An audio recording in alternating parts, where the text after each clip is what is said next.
ফিরে দেখা আর্জেন্টিনা বিশ্বকাপ জয়ের অন্ধকার গল্প। কখনো ম্যাচ ফিক্সিং, কখনো হ্যান্ড অফ গড, আবার কখনো রেকর্ড সংখ্যক পেনাল্টি। মেসি ম্যারাডোনাদের তিনটি বিশ্বকাপ জয় যেমন কোটি ভক্তকে আনন্দের সাগরে ভাসিয়েছে, ঠিক তেমনি এই ট্রফিগুলির পেছনে লেপ্টে আছে কুখ্যাত সব ষড়যন্ত্র তত্ত্ব। চলুন ঢুকে পড়ি আর্জেন্টিনা ফুটবলের সে বিতর্কিত ইতিহাসের অন্দরমহলে। দর্শক, আর্জেন্টিনার ফুটবল ইতিহাসের সবচেয়ে কলঙ্কিত অধ্যায় বলা হয় 1978 সালের বিশ্বকাপকে। সেবার আর্জেন্টিনার মাটিতে বসেছিল ফুটবলের এই মহোৎসব, কিন্তু মাঠের বাইরে দেশটিতে চলছিল এক নির্মম স্বৈরাচারী শাসন। জেনারেল হোর্হে রাফায়েল ভিদালার নেতৃত্বে আর্জেন্টিনার সামরিক জান্তা সরকার তখন ক্ষমতার মসনদে। হাজার হাজার রাজনৈতিক কর্মীকে গুম আর নির্যাতন করা হচ্ছিল প্রতিনিয়ত। স্বৈরশাসক ভিদেলা বুঝতে পেরেছিলেন দেশের মানুষের ক্ষোভ আর আন্তর্জাতিক মহলের তীব্র সমালোচনা থেকে নজর ঘোরাতে আর্জেন্টিনার এই বিশ্বকাপ জেতাটা বড্ড দরকার। বিতর্কের চূড়ান্ত রূপ দেখা গেল দ্বিতীয় রাউন্ডের শেষ ম্যাচে পেরুর বিপক্ষে। ফাইনালে যেতে হলে আর্জেন্টিনাকে শুধু জিতলেই হতো না, জিততে হতো অন্তত 4 গোলের ব্যবধানে। কিন্তু ফুটবল প্রেমীদের অবাক করে দিয়ে শক্তিশালী পেরু যেন মাঠে পাত্তাই পেল না। আর্জেন্টিনা ম্যাচটি জিতে নিল 6-0 ব্যবধানে। ম্যাচ শেষ হতেই চারিদিকে কানাঘুষা শুরু হয়ে যায়। শোনা যায় ম্যাচটি ছেড়ে দেওয়ার বিনিময়ে পেরু সরকারের কাছে 35,000 টন গম পাঠিয়েছিল আর্জেন্টিনার সামরিক জান্তা। শুধু তাই নয়, আর্জেন্টিনার সেন্ট্রাল ব্যাংকে আটকে থাকা পেরুর $50 মিলিয়ন একটা বড় তহবিলও নাকি রাতারাতি ছেড়ে দেওয়া হয়েছিল। সবচেয়ে গা শির ওঠার মতো তথ্য হলো, ম্যাচের ঠিক আগে জেনারেল ভিদেলা স্বয়ং বন্দুকধারী রক্ষী নিয়ে পেরুর ড্রেসিং রুমে ঢুকেছিলেন। শেষ পর্যন্ত ফাইনালে নেদারল্যান্ডসকে হারিয়ে সে বিশ্বকাপ জিতে নিয়েছিল আর্জেন্টিনা। তবে ফুটবল ইতিহাসের অন্যতম সেরা দলটির প্রথম বিশ্বকাপ জয় তাই আজও এক বিশাল রাজনৈতিক কালিমায় লিপ্টে আছে।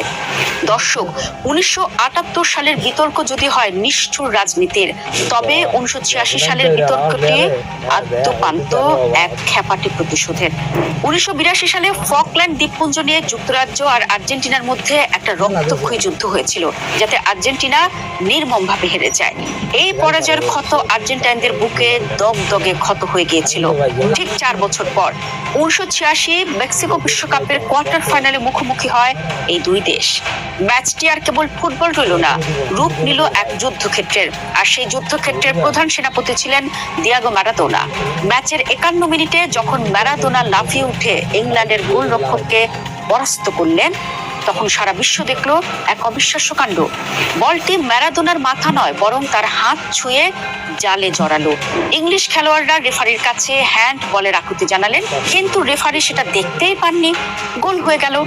ম্যাচ শেষে ম্যারাডোনা সে বিখ্যাত উক্তিটি করেছিলেন, গোলটি কিছুটা ম্যারাডোনার মাথার, কিছুটা ঈশ্বরের হাতের ছোঁয়ায় হয়েছে। একেই ফুটবল বিশ্ব চেনে হ্যান্ড অফ গড নামে। ম্যারাডোনা নিজেই পরে স্বীকার করেছিলেন, ফকল্যান্ড যুদ্ধে মারা যাওয়া আর্জেন্টাইন ভাইদের জন্য এটি ছিল এক মধুর ও পবিত্র প্রতিশোধ। 1986 সালে সে বিশ্বকাপ জিতে নিয়েছিল আর্জেন্টিনা। দর্শক, টানটান উত্তেজনা সে দিনগুলো পেরিয়ে বিশ্ব যখন আধুনিক ফুটবলে পা রাখলো, তখনও কিন্তু আর্জেন্টিনাকে ঘিরে বিতর্ক থামেনি। এবার বিতর্কের কেন্দ্রে আধুনিক ফুটবলের জাদুকর লিওনেল মেসি। 2022 সালের কাতার বিশ্বকাপে আর্জেন্টিনা যখন চ্যাম্পিয়ন হলো, তখন সামাজিক যোগাযোগ মাধ্যম এবং ফুটবল পণ্ডিতদের একাংশ এক নতুন তত্ত্ব হাজির করলেন, ফিফার স্ক্রিপ্ট। অভিযোগ উঠল, ফিফা এবং কাতার কর্তৃপক্ষ মিলেই নাকি পুরো টুর্নামেন্ট এমন ভাবে সাজিয়েছে যাতে মেসি তার ক্যারিয়ারের শেষ প্রান্তে এসে বিশ্বকাপটি উঁচিয়ে ধরতে পারেন। এর সপক্ষে তারা যুক্তি দেখালেন, আর্জেন্টিনার পাওয়ার রেকর্ড সংখ্যক পেনাল্টি। প্রতিপক্ষ দলগুলির সমর্থকদের দাবি, রেফারিরা আর্জেন্টিনার ডি বক্সের ভেতর সামান্য ছোঁয়াতেই পেনাল্টি দিয়ে দিচ্ছিলেন।